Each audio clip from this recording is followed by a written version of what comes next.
Hey everybody, how's it going? I'm gonna replace my back or third tail light on the 2011 Mini Cooper Clubman today.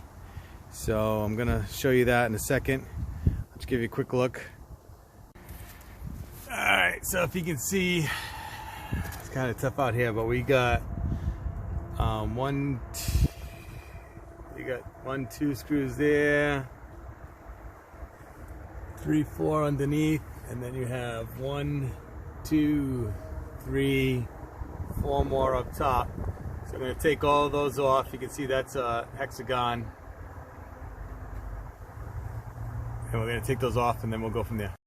Alright, so you can see I removed 8 screws. So then I'm going to pull off this assembly. Comes right out. Once I get it off, I'll kind of show you what it looks like.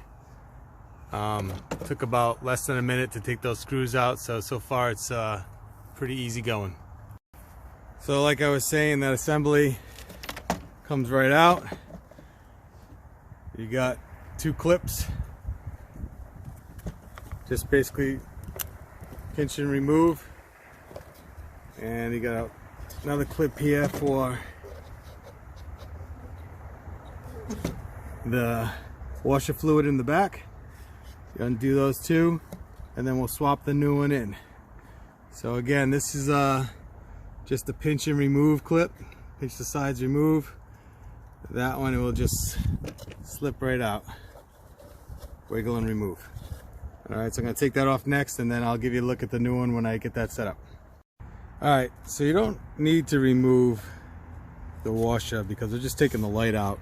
You can see in the back here, there's all these tabs. All these little white tabs. I'm gonna pop all those out, and then the light will pop out in the back. But if you notice, to make it a little bit easier, this piece actually slides in. So there's a clip right there. There's a clip right there. And this pot slides right over that. That will slide in there to keep it in place. So you slide that out, and you can undo this wire. When you open it, you'll see that the wire was, in this crack here, came through here and around. So once you get that, then you can pop this clip out, clip the new one in, and it should be good to go. So you can see this clip is pretty easy. If you just push down on this tab here, and then this will slide out. So that's pretty much all there is to it. And then this will clip back into the new one, and just pop all these tabs out. So what I did before I put it all back together, I just pulled the old one out. Like I said, it just kind of all snaps in. Very easy. That's the old one right there. And again, I've never done this before, so this is like a first time kind of trial and error, but it seems to be working well. You can see I just kind of pulled the old one out. I'm going to put the new one in, but before I put the new one in, I just plugged it in quick, did a quick test to make sure that it worked, because God forbid you do it all together, you close it up and it doesn't work, then there's an electrical problem. So at least I know it's the light, and now I'm just going to snap it all back in. So I'm just going to show you quick how this clicks back in.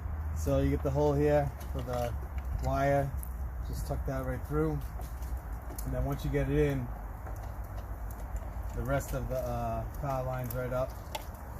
Actually,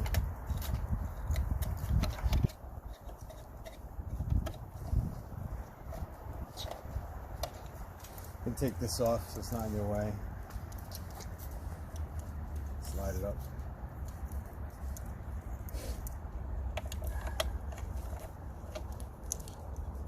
Tuck it back there. And then, yeah, like I said, everything lines up pretty good. And if you want to come in here, look on the top. So you can see in here all these tabs. See all the white tabs? Those just click right in. So you just push those in. You have them click. And just go right along. Snapping all of them in. And that's it. Then we'll connect this wire, put it back in, and screw the screws in. So you can see why it comes back through. You can kind of loop it through these little tabs. You'll see when you take it apart where it was. Up top here, see that? This wire comes in here and it goes just through that tab there, down, and then around, and then just connects here. Again, this piece, like I said, this piece is just slides right in, clicked in, and it's good to go. You just slide everything back into place, and then we'll screw it all together. There it is, all back in place. Like I said, it's just those 8 screws underneath. That is really all there is to it.